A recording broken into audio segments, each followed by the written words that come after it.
आत्मा लोग मुझे प्राप्त करके दुखालय अर्थात दुखों के घर और अशाश्वत अर्थात निरंतर बदलने वाले पुनर्जन्म को प्राप्त नहीं होते, क्योंकि वे परम सिद्धि को प्राप्त हो गए हैं, अर्थात उनको परम प्रेम की प्राप्ति हो गई है।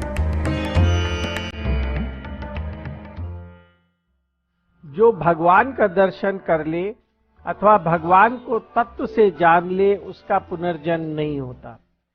किसी भी प्रकार के शरीर को धारण करने में दुख ही दुख है, इसलिए पुनर्जन्म को दुखालय कहा। जन्म के समय जेल से बाहर आते समय किसी भी प्राणी को वैसा ही कष्ट होता है जैसा कि शरीर की चमड़ी उतारते समय होता है, परंतु नवजात शिशु असहाय होता है और उसकी बुद्धि विकसित नहीं होती। जन्म के बाद पलते समय जब जब उसे कष्ट होता है वो रोकर उसे बताता है। थोड़ा बड़े होने पर उसे खिलौनों की इच्छा होती है और यदि वे ना मिलें तो उसे कष्ट होता है। रात भर जागकर पढ़ना पड़ता है और पढ़ाई में उसे कष्ट होता है। पढ़ाई के समय शासन में रहना पड़ता है, पूछने पर यदि उत्तर ना आए तो कष्ट होता है।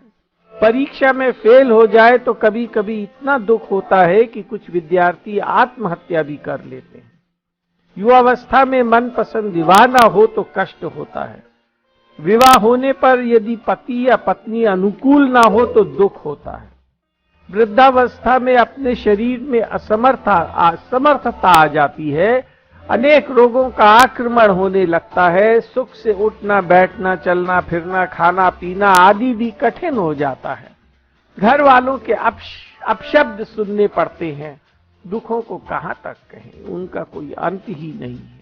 इसी प्रकार पशु पक्षियों का जीवन भी कष्टों से भरा होता है, इसीलिए पुनर्जन्म को दुखालय कहा गया है। कृष्ण के भक्त अथवा संत पुरुष जब कृष्ण के अवतार काल में पार्षद के रूप में जन्म लेते हैं तो उनका जन्म दुखालय और अशाश्वत नहीं होता, क्योंकि उनका जन्म कर्मजन्य नहीं होता, प्रत्युत तो भगवत इच्छा से होता है। अपने पूर्व कर्मों के कारण उनका अब कृष्ण के अवतार काल में जन्म नहीं होता, वो तो कृष्ण की इच्छा से होता है। कृष्ण ने गीता में अपनी भक्ति की महिमा विशेष रूप से कही है। उन्होंने अपने भक्तों को सभी योगियों में श्रेष्ठतम कहा है, 6 अध्याय का 47वां श्लोक, और अपने को भक्तों के लिए सुलभ बताया है, 14वां श्लोक। सर, पहले 7वें अध्याय में श्री कृष्ण ने संसार को अपना स्वरूप कहा है, पर यहाँ उसे दुखालय कहा है। ये विरोधाभास क्यों है? तात्पर्य है कि जो मनुष्य इससे सुख लेने की इच्छा रखता है उसके लिए तो ये भयंकर दुख देने वाला है, पर जो सांसारिक वस्तु और क्रियाओं से व्यक्तियों की सेवा करता है उसके लिए संसार कृष्ण का स्वरूप है। सुख की आशा, कामना और भोग महान दुख के कारण है। जिस क्षण सुख बुद्धि का त्याग हो जाता है उसी क्षण कृष्ण की प्राप्ति हो जाती है। हे अर्जुन, ब्रह्मलोक तक सभी लोग पुनरावर्ती वाले हैं, अर्थात वहां जाने पर पुनः लौटकर संसार में आना पड़ता है, परंतु हे कौन्तेय, मुझे प्राप्त होने पर पुनर्जन्म नहीं होता। ब्रह्मलोक तक अर्थात ब्रह्मलोक और उससे नीचे के सभी लोकों में रहने वाले प्राणियों को उनके पुण्य समाप्त होने पर लौटकर मृत्यु लोक में आना पड़ता है।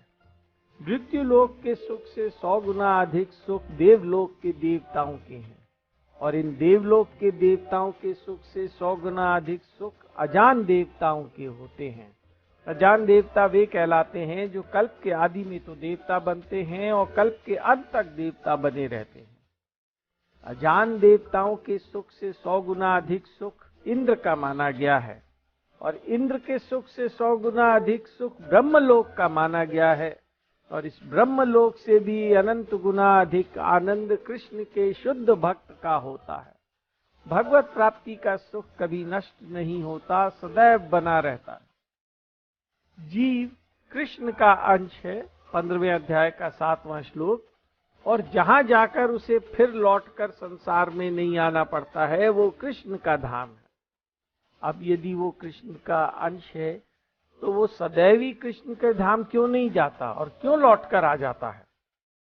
क्योंकि जीव ने घर परिवार जमीन धन आदि में ममता आसक्ति पैदा कर ली है, जिसके कारण जीव को शरीर को छोड़ने के बाद पुनः लौट कर आना पड़ता है, चाहे वो मनुष्य बनकर आए या पशु पक्षी बनकर आए, आना तो उसे पड़ता ही है।